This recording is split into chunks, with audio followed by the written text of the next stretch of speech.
It's a foreign exchange designed to strengthen ties between Northern Territory cattle producers and Indonesia. A group of Indonesian agriculture students has spent the past 2 months working on remote cattle stations. The program gives the students an insight into how the territory pastoral industry works. The cattle industry believes it's an opportunity to improve strained diplomatic ties between the two countries. Christy O'Brien reports.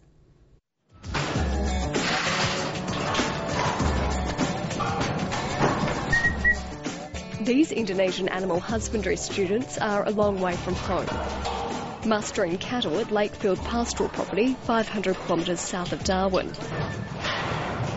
I'm very happy because I can riding horse, I drive car, and I drive motorbike, and hunting pig and everything.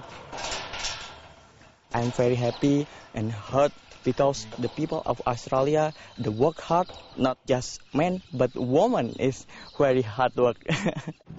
For the past 2 months, 8 Indonesian students have been calling some of Australia's most remote cattle stations home. It's a foreign exchange program designed to give the students a first-hand look at what goes into the territory's live cattle export trade.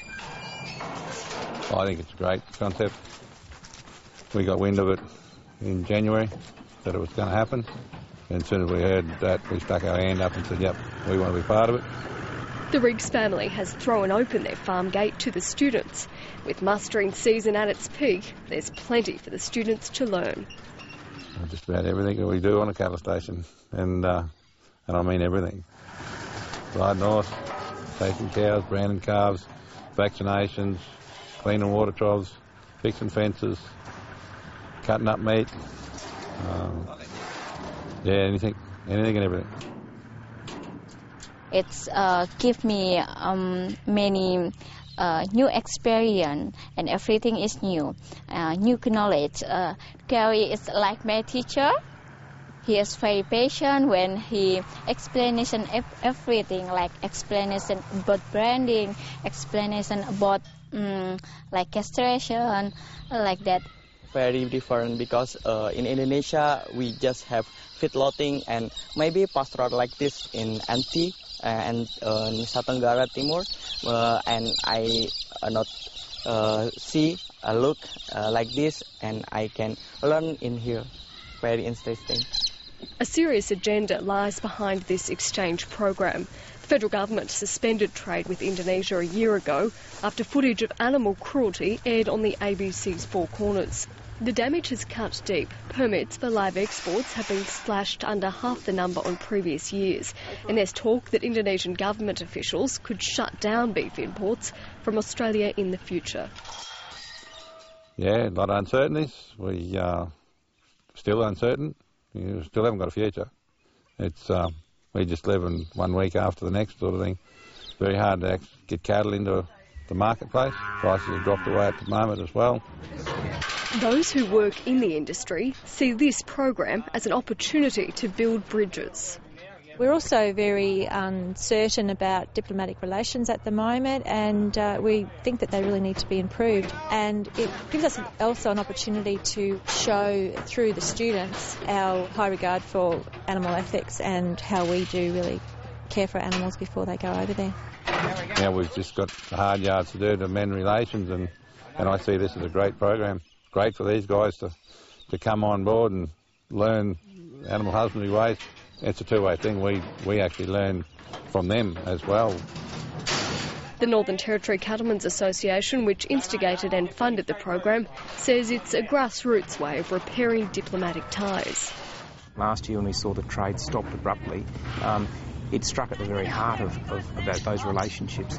This is really a basic common sense human relations exercise about allowing people to communicate and understand each other better. I think it's definitely good for those guys to get a better understanding of where the cattle are coming from, and I suppose hopefully improve their understanding of animal production and in terms of where they might be in the future and their careers. But also I think it's probably been really nice for a lot of Northern Territory pastoralists to meet a few Indonesians who, you know, where our product goes and have a better understanding of their culture as well. The industry hopes the students spread the word when they return home, and their stories may prove invaluable in promoting the Australian industry and its practices. These budding stockmen are unlikely to forget their outback adventure anytime soon.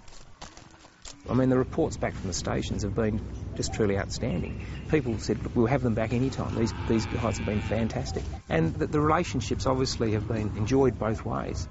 It's been a really heartening program. I will like sharing information about animal welfare because animal welfare is very important. I hope this program is next year and the same program because it's important. We can learn more, not just theory but practice. It has been a big eye opener for these guys there, but they've thoroughly enjoyed it, and what I can understand, there's always a happy smiling face. Christy O'Brien with that story. And the Landline program will have more on the Indonesian student exchange on Sunday at noon on ABC1.